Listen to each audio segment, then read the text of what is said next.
Assalamualaikum warahmatullahi wabarakatuh. Pada kesempatan kali ini, saya akan menjelaskan mengenai pewarisan dari anak luar kawin. Sebelumnya, perlu saya jelaskan bahwa di dalam hukum perdata ada 3 penggolongan dari anak. Yang pertama adalah anak sah, yaitu anak yang dilahirkan di dalam perkawinan. Kemudian yang kedua, anak luar kawin yang diakui, anak yang dilahirkan di luar perkawinan namun kedua orang tuanya mengakuinya. Kemudian yang ketiga adalah anak luar kawin yang tidak diakui. Nah, anak luar kawin yang tidak diakui ini sama sekali tidak mempunyai hak waris karena posisinya tidak diakui oleh kedua orang tuanya.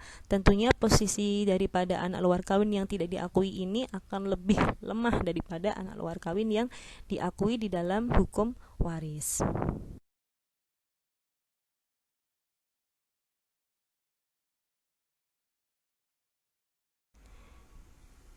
Yang dimaksud anak luar kawin dalam hukum waris perdata ini, kita melihat dari pengertian anak luar kawin menurut Scholten.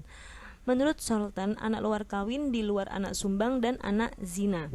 Di sini perlu saya jelaskan mengenai pengertian dari anak luar kawin, anak zina, dan anak sumbang. Anak luar kawin adalah anak yang dilahirkan di luar perkawinan dari hubungan antara laki-laki dan perempuan yang keduanya tidak terikat dalam ikatan perkawinan dengan siapapun. Jadi perempuan ini single, laki-laki ini juga single. Keduanya melakukan suatu hubungan kemudian menghasilkan anak, maka anaknya dinamakan anak luar kawin. Kalau anak zina adalah anak yang dilahirkan di luar perkawinan dari hubungan antara laki-laki dan perempuan yang mana keduanya ataupun salah satunya telah terikat perkawinan dengan orang lain. Maka di sini anaknya dinamakan anak zina. Sedangkan yang ketiga adalah anak sumbang. Anak sumbang itu adalah anak yang dilahirkan di luar perkawinan dari hubungan antara laki-laki dan perempuan yang keduanya menurut ketentuan peraturan perundang-undangan tidak boleh menikah karena mempunyai hubungan keluarga yang dekat. Ketika mereka melakukan suatu hubungan, maka anaknya yang dihasilkan dari hubungan mereka dinamakan sebagai anak sumbang.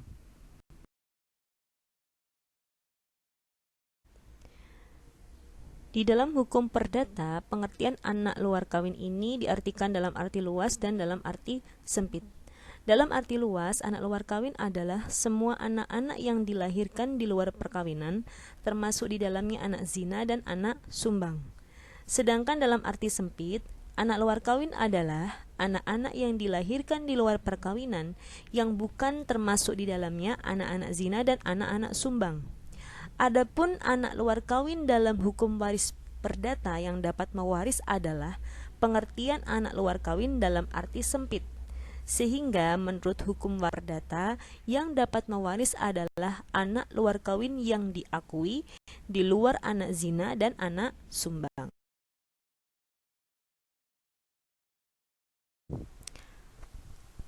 Lalu bagaimana agar anak luar kawin dapat mewaris?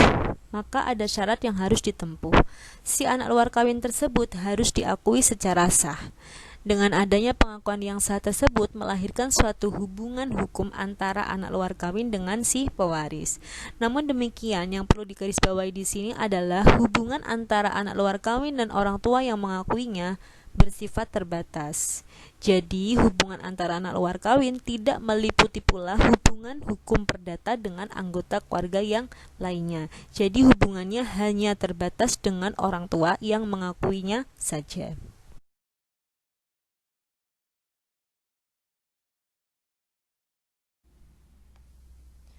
Mari kita perhatikan pasal 283, pasal 273, dan pasal 867 Kitab Undang-Undang Hukum Perdata. Anak luar kawin menurut hukum perdata yang dapat diakui adalah anak luar kawin dalam arti sempit, yaitu di luar anak zina dan anak sumbang. Sedangkan pada anak sumbang dapat diakui dalam akta perkawinan orang tuanya apabila kedua orang tuanya bisa menikah karena mendapatkan dispensasi dari presiden. Selanjutnya pada pasal 867 dijelaskan bahwa pada anak sumbang dan anak zina tidak punya hak waris, tetapi pada mereka diberikan hak untuk menuntut pemberian nafkah seperlunya.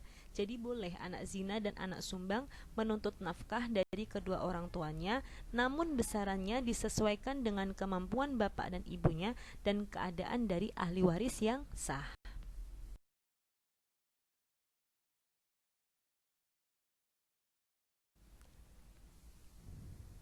Berikut ini ada dua jenis pengakuan anak luar kawin. Anak luar kawin dapat diakui secara sukarela, dapat juga diakui secara paksaan.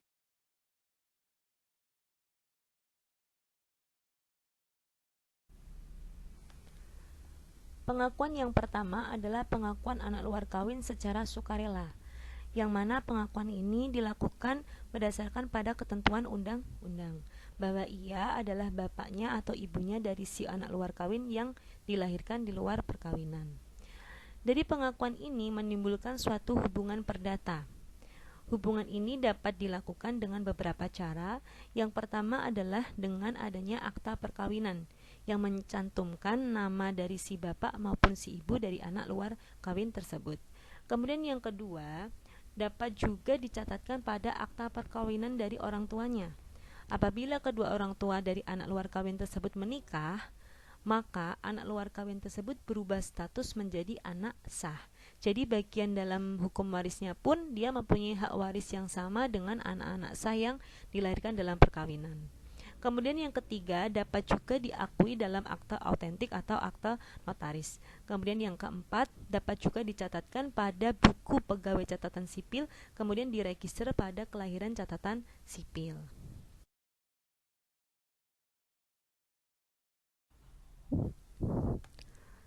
Pengakuan yang kedua adalah pengakuan paksaan. Pengakuan ini dapat dilakukan dengan cara anak luar kawin mengajukan gugatan ke pengadilan negeri agar dirinya diakui oleh sang bapak dan sang ibu. Akibat dari pengakuan ini timbul adanya hubungan perdata antara si anak dan bapak atau ibu yang mengakuinya. Tentunya dengan adanya hubungan perdata ini, status anak luar kawin berubah menjadi anak luar kawin yang diakui, yang mana posisinya akan lebih baik daripada anak luar kawin yang tidak diakui. Mengapa demikian? Karena anak luar kawin yang diakui mempunyai hak waris dari harta warisan bapak dan ibu yang mengakuinya.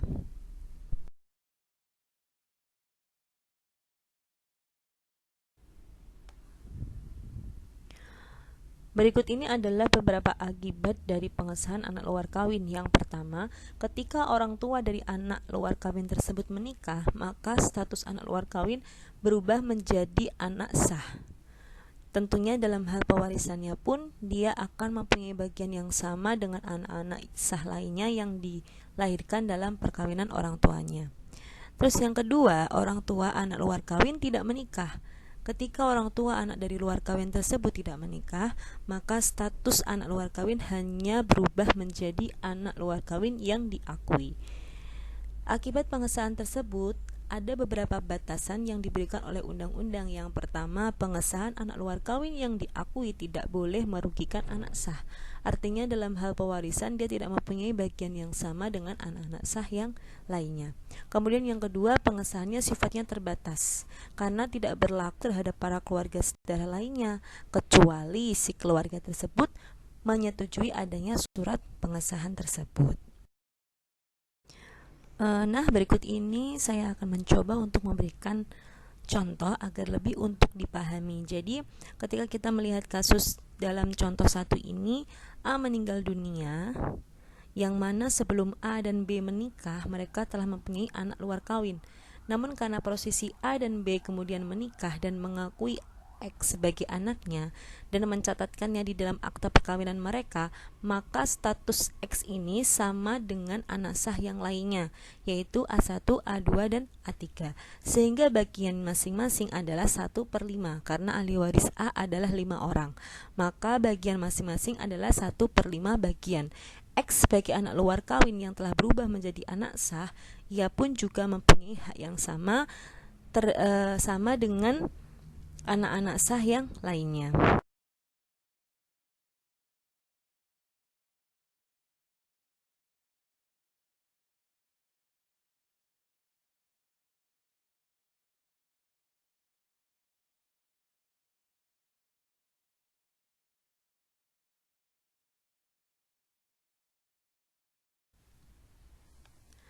Lain halnya dengan contoh 1, pada contoh 2 ini X adalah anak luar kawin yang diakui dari A dan B. Jadi A dan B sebetulnya awalnya mau menikah, tapi ternyata A meninggal dunia, sehingga B tidak jadi menikah dengan A. Namun B mengajukan suatu pengakuan dengan cara mengajukan permohonan dan pengesahan kepada Menteri Kehakiman untuk X, sehingga X menjadi anak luar kawin B yang diakui. Kemudian B menikah dengan H dan melahirkan dua anak sah, yaitu K dan L. Nah, bagian X sebagai anak luar kawin yang diakui B tidak boleh merugikan bagian K dan L, sehingga bagiannya lebih kecil daripada anak-anak sah. Di sini mari kita lihat pembagiannya. Jadi kalau misalnya X itu anak sah, maka bagian dari masing-masing ahli waris adalah 1/4 bagian, karena ada 4 ahli waris yang ditinggalkan oleh B. Namun karena status X hanyalah anak luar kawin yang diakui dan dia mewaris bersama golongan 1 yang sah, maka bagian X hanyalah 1/3 bagian dari bagian yang sebenarnya ketika dia menjadi anak sah. Jadi kalau dia anak sah 1/4, maka bagian X hanya 1/3 dari 1/4, sama dengan 1/12. Kemudian sisa dari 1/12 itu diberikan kepada ahli waris yang sah. Di sini contohnya adalah 1 kurangi 1/12 sama dengan 11/12. Nah, 11/12 ini dibagi ke 3 orang dengan bagian yang sama.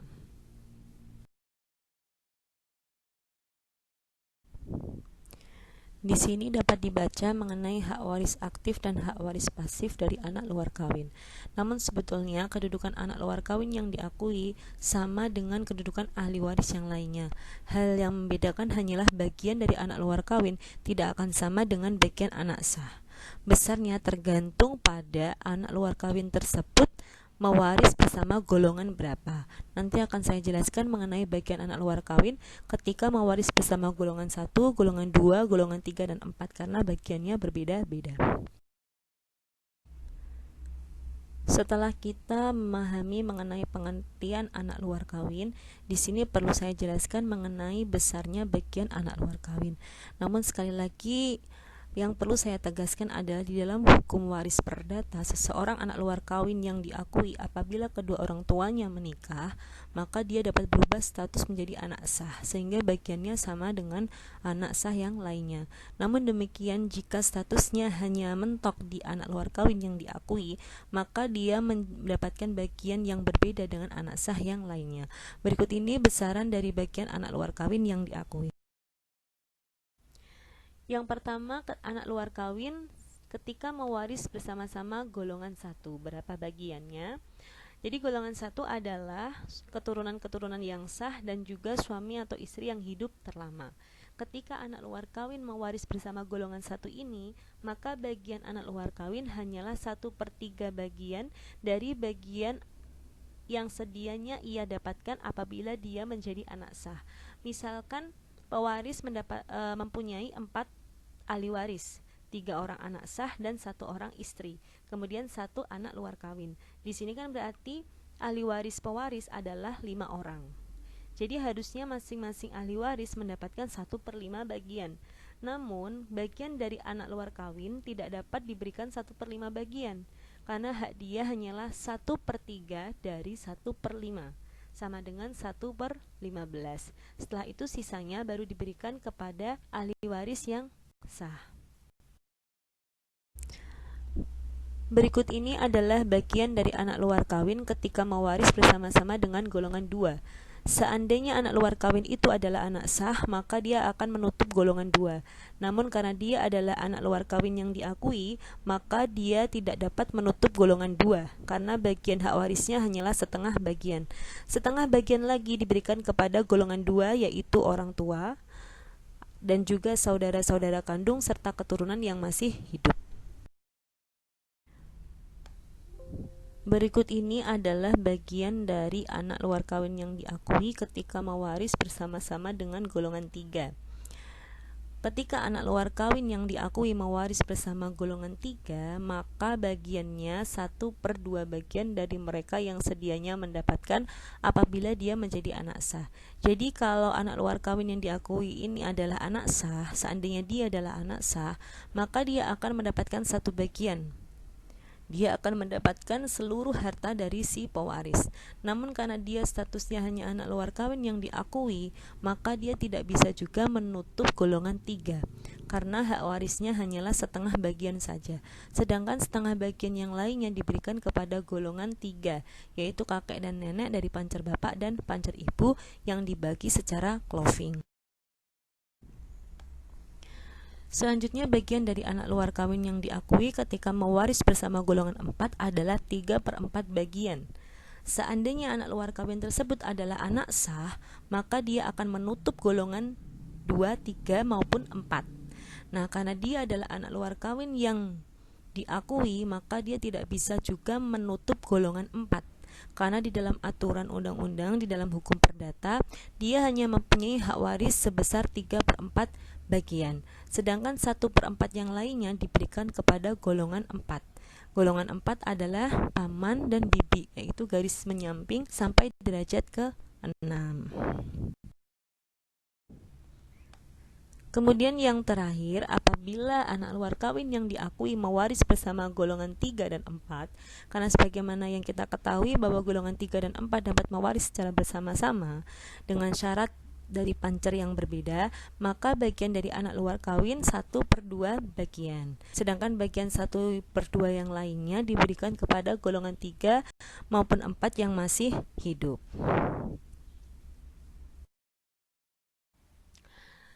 Cukup di sini dulu mengenai pertemuan kita tentang pewarisan anak luar kawin. Untuk bagaimana cara penghitungan bagian dari anak luar kawin ketika mewaris bersama golongan 1, golongan 2, golongan 3, serta golongan 4 dapat kalian baca dan dipahami pada slide 20 sampai slide 30. Apabila masih ada yang kurang jelas, bisa untuk menghubungi saya. Terima kasih atas waktunya. Wassalamualaikum warahmatullahi wabarakatuh.